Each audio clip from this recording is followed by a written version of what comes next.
আপনি পুরনো দিনের কথাবার্তা বলছেন, এর মধ্যে একটা গণ অভ্যুত্থান হয়ে গেছে, আপনার মধ্যে স্মরণে নেই। এর মধ্যে আপনি এমনভাবে কথা বলছেন যেন এইসব ঘটনা ঘটেই নেই। যে নতুন ভঙ্গিতে যা হচ্ছে সেটাকে দেখতে হবে। কত ছেলে প্রাণ দিল সেটা নিয়ে আপনার কোনো প্রশ্ন নাই, কেন প্রাণ দিল, কাজে ওগুলো আসুক। তারপরে এই যে প্রথম স্বীকার করতে হবে যে তারা বলেছে, ছাত্ররা বলেছে যে আমরা রিসেট বাটন পুশ করেছি, এভরিথিং ইজ গন।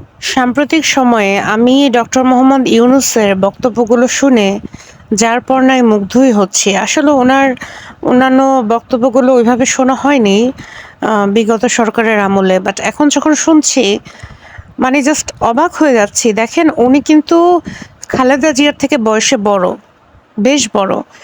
তারপরেও খালেদা জিয়া কিন্তু এতটা মানে উদ্দীপ্ত বা এতটা উজ্জীবিত হয়ে কথা বলতে পারে না। শেখ হাসিনা ওনার থেকে বয়সে ছোট। তো শেখ হাসিনা যখন কথা বলতো আমি একটু অবাক হইতাম যে এই বয়সেও শেখ হাসিনা এত সুন্দর করে কিভাবে কথা বলে, এখনো বডি ফিটনেস, হাঁটা চলা এত মানে সুন্দর। তো উনি তো শেখ হাসিনার থেকেও বয়সে প্রায় 5-6 বছরের বড়। আমি জাস্ট অবাক হয়ে যাচ্ছি, ওনার কথাগুলো এত লজিক্যাল এবং এই কথাগুলো খালি শুনতেই ইচ্ছা করে। এবং ওনাকে প্রশ্ন করা হয়েছে শেখ মুজিবুর রহমানের মূর্তি ভাঙা হয়েছে, সে ব্যাপারে আপনার মতামত কি? সে বলছে আপনি তো অতীত নিয়ে কথা বলছেন, অথচ বাংলাদেশে যে একটা রিসেন্টলি গণ অভ্যুত্থান হয়ে গেল এবং সেখানে কি কি হয়েছে, কে কে মারা গেছে, সেগুলো নিয়ে তো আপনার কোনো মাথা ব্যথা বা প্রশ্ন নাই। এবং এই কথা বলতে গিয়ে উনি এটাও বলেছে যে ছাত্ররা তো রিসেট বাটনে প্রেস করেছে, তারা নতুন করে আবারও সাজাতে চায়। এটা নিয়ে মেহের আফরোজ শাওন, হুমায়ুন আহমেদের ওয়াইফ বেশ ট্রলমল করেছে, তার স্ট্যাটাস দিয়েছে সে এবং বলেছে কেউ যদি তার স্ট্যাটাসের বিপক্ষে কথা বলে তাকে বন্ধু তালিকা থেকে বাদ দিয়ে দিবে। অবাক লাগে এখনো। মানে আমরা আসলে কাকে মানে অ্যাপ্রিসিয়েট করব আর কাকে করব না, এটুকু বিবেকবোধ আসলে আমাদের ভিতরে নাই। এখনো শেখ হাসিনার অনেক বিগ ফ্যান আছে, আস্তে আস্তে কমে যাবে, আস্তে আস্তে আরও কমে যাবে।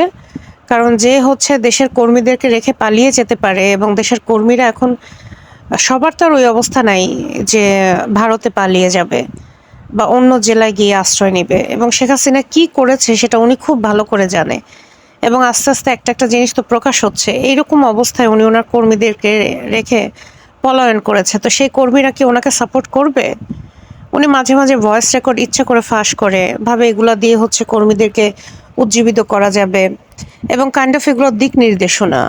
আদতে কি বাংলাদেশে এখন আওয়ামী লীগের ওরকম অবস্থান আছে? এবং যা অবস্থা করে গেছে আগামী 10 বছরেও কি তারা কামব্যাক করতে পারবে? এবং সেটা যদি কামব্যাক করেও তখন শেখ হাসিনার বয়স হয়ে যাবে 88, যদি আল্লাহ ওনাকে বাঁচিয়ে রাখে। ওই বয়সে উনি রাজনীতির কী হাল ধরবে? এবং উনি ছাড়া আসলে কে আছে? শেখ রেহানা, উনি তো কথাই বলতে পারে না। তারপরে জয়, সে কখনোই অপশন হবে না।